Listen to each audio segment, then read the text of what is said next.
दिल्ली के मुख्यमंत्री अरविंद केजरीवाल ने साफ कर दिया है कि वो विपक्षी दलों की महाबैठक में सबसे पहले अपने एजेंडे पर बात चाहते हैं। 23 जून को पटना में नीतीश कुमार की अध्यक्षता में होने जा रही बैठक में दिल्ली के सीएम अरविंद केजरीवाल केंद्र सरकार के अध्यादेश पर चर्चा चाहते हैं।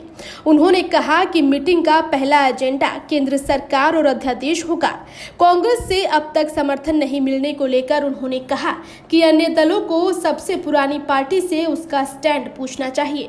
केजरीवाल ने कहा कि वो संविधान लेकर जाएंगे और सभी पार्टियों को समझाएंगे कि इस तरह का अध्यादेश पूर्ण राज्यों के लिए भी लाया जा सकता है। अध्यादेश के तहत बनी अथॉरिटी की एक बैठक के बाद उन्होंने मीडिया से बातचीत में कहा कि केंद्र सरकार ने उनके सिर पर अफसरों को बैठा दिया है। दिल्ली में अफसरों के ट्रांसफर पोस्टिंग से जुड़े अधिकारों को लेकर केंद्र सरकार की ओर से लाए गए अध्यादेश के खिलाफ अरविंद केजरीवाल ने कांग्रेस समेत सभी विपक्षी दलों से समर्थन की मांग की है। वहीं कांग्रेस की ओर से अब तक इस पर कोई प्रतिक्रिया नहीं दिए जाने के सवाल पर आम आदमी पार्टी के संयोजक ने कहा, कांग्रेस से मैं उम्मीद करता हूं कि सारी पार्टियां पूछेंगी उस मीटिंग में कि आप अपना स्टैंड बताइए। मैं समझता हूं कि उस मीटिंग का सबसे पहला एजेंडा होगा अध्यादेश। मैं संविधान लेकर जाऊंगा और सभी पार्टियों को समझाऊंगा कि आप ये ना समझें कि दिल्ली आधा राज्य है, इसलिए ये अध्यादेश आया है। ये अध्यादेश तमिलनाडु, महाराष्ट्र, पश्चिम बंगाल, पंजाब में भी आ सकता है।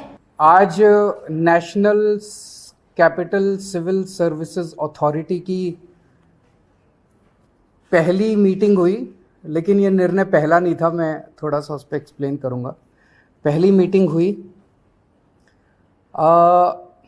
ये पूरा का पूरा जो ऑर्डिनेंस है, पहले हमें समझना पड़ेगा इस ऑर्डिनेंस के जरिए केंद्र सरकार ने किस तरह से शातिर तरीके से दिल्ली में 3 बार चुनाव हारने के बाद दिल्ली सरकार के ऊपर कब्जा करने की कोशिश की है।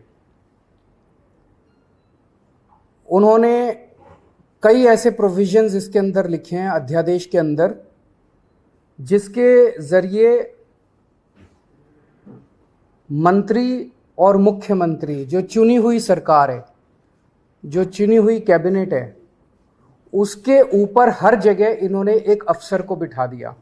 बता दें, अरविंद केजरीवाल ने केंद्र सरकार के अध्यादेश को लेकर कहा कि ऐसा पहली बार हुआ है कि चुनी हुई सरकार के ऊपर अफसरों को बैठा दिया गया है। उन्होंने कहा, अध्यादेश है, इसके जरिए केंद्र सरकार ने शातिर तरीके से 3 बार चुनाव हारने के बाद दिल्ली सरकार पर कब्जा करने की कोशिश की है।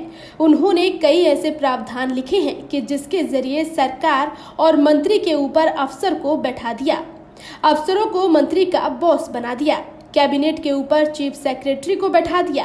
केंद्र सरकार दिल्ली को अफसरों के जरिए चलाना चाहती है। भारत एक जनतंत्र है और संविधान का मूल आत्मा यही है कि जनता सरकार चुनती है और उसे काम करने के सारे अधिकार होते हैं। चुनी हुई सरकार अफसरों के जरिए काम कराती है। दुनिया के इतिहास में पहली बार भाजपा ने ऐसी साजिश रची है कि अफसर सरकार के ऊपर होंगे, क्योंकि उन पर केंद्र सरकार का अधिकार है। अफसर पर केंद्र सरकार का अधिकार है, वो मंत्री के ऊपर बैठेंगे। जब कोई मंत्री आदेश देगा तो अफसर फैसला करेंगे कि ये आदेश सही है या फिर गलत। ब्यूरो रिपोर्ट, स्वदेश 24।